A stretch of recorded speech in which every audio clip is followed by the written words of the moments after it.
Vamos a hablar un poco sobre el Boletín Oficial de la República Argentina.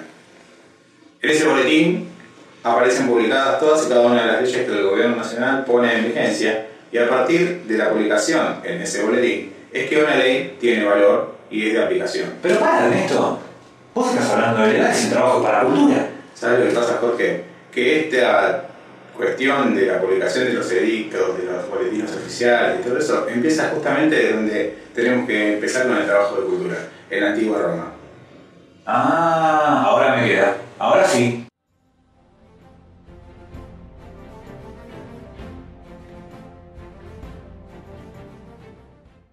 Roma es la primera cultura en que la información transmitida era importante para el poder.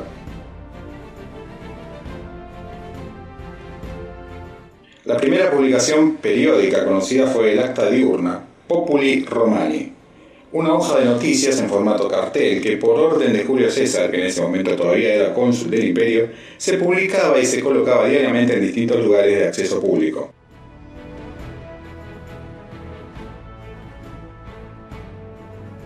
Inicialmente se publicaban edictos, pero luego se agregaron noticias de sociedad, como por ejemplo bodas, nacimientos, muertes, avisos publicitarios y, por supuesto, la venta de los grandes lotes de esclavos.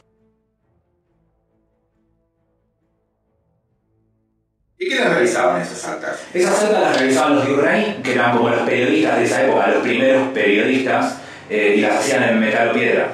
Interesante. ¿Y quedó alguna que podamos...? No quedó. Esa es una de las razones. Al hacerlas en metal o piedra, no quedó ningún registro. Lo único que se conserva son algunos registros hechos en papiro.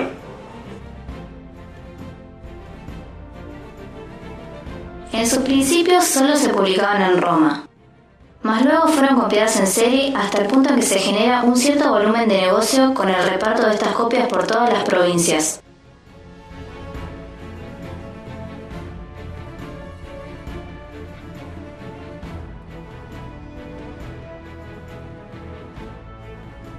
No tuvo que pasar mucho tiempo para que el imperio tomara real conciencia de qué tan importante era el manejo de la información. Por eso, justamente, el emperador Cicerón creó una vasta red de informantes y correveidires, llevados a la fecha actual, que le iban haciendo la copia y la transcripción de todas las actas diurnas en los momentos en que no estaba en el imperio, para ir sabiendo en cada caso qué estaba sucediendo en la capital imperial. Obviamente, todos y cada uno de los funcionarios, desde el más importante después del emperador hasta el último cónsul, tenía su propia red de informantes que le iban realizando las copias de todas las actas diarias que se publicaban en Roma. El acta diurna cobró importancia y la información que aparecía era controlada por el poder, adaptando las noticias a los intereses políticos de sus editores, convirtiéndose así en un gran medio propagandístico del mismo poder.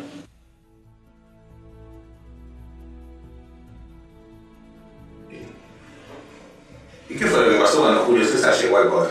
Bueno, cuando Julio César llegó, se reformuló el concepto de acta diurna y se convirtió en lo que luego fue el acta senatus, un documento privado en el que se publicaban las noticias de lo que concernía a lo que es el Senado, y de esta manera eso fue como el principio de lo que ahora sería el boletín oficial.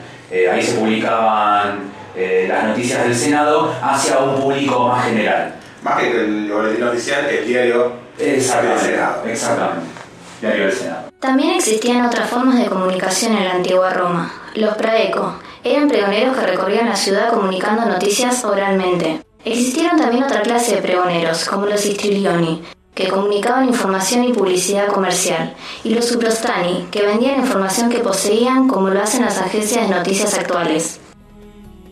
Eran los subrostani, según cuenta Blasio, quienes completaban la información para los interesados. Las noticias solo sugeridas o calladas, o demasiado breves de las actas públicas, y estas fueron probablemente autores de libros, a encargo, por ejemplo, de Tiberio. Otras publicaciones en el Imperio Romano eran los Annales Maximi, que era una publicación que salía una vez por año, en donde recopilaban todos los logros que habían tenido a nivel militar, las conquistas que habían tenido, todos los actos de gobierno, y esas Como la gente de fin de año. básicamente como la gente de fin de año, pero en aquella época.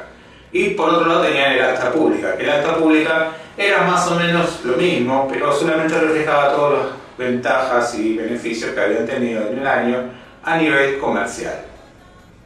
Como si fuera propaganda oficialista. Menuda suerte tenían los que eran opositores al régimen en Roma, porque evidentemente no había mucho lugar para la oposición en cuanto a la información se manejaba.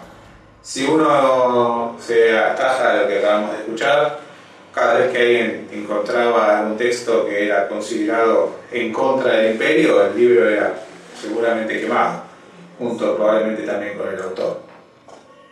Bueno, este ha sido un pequeño panorama, un pequeño pantallazo sobre los orígenes de lo que fue el periodismo en la antigua Roma.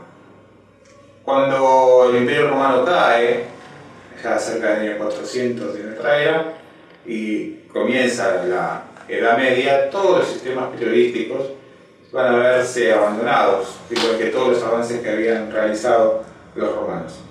Pero eso será capítulo para otro Trabajo práctico seguramente, que espero lo tengamos que hacer juntos, porque he disfrutado realizando este material. No.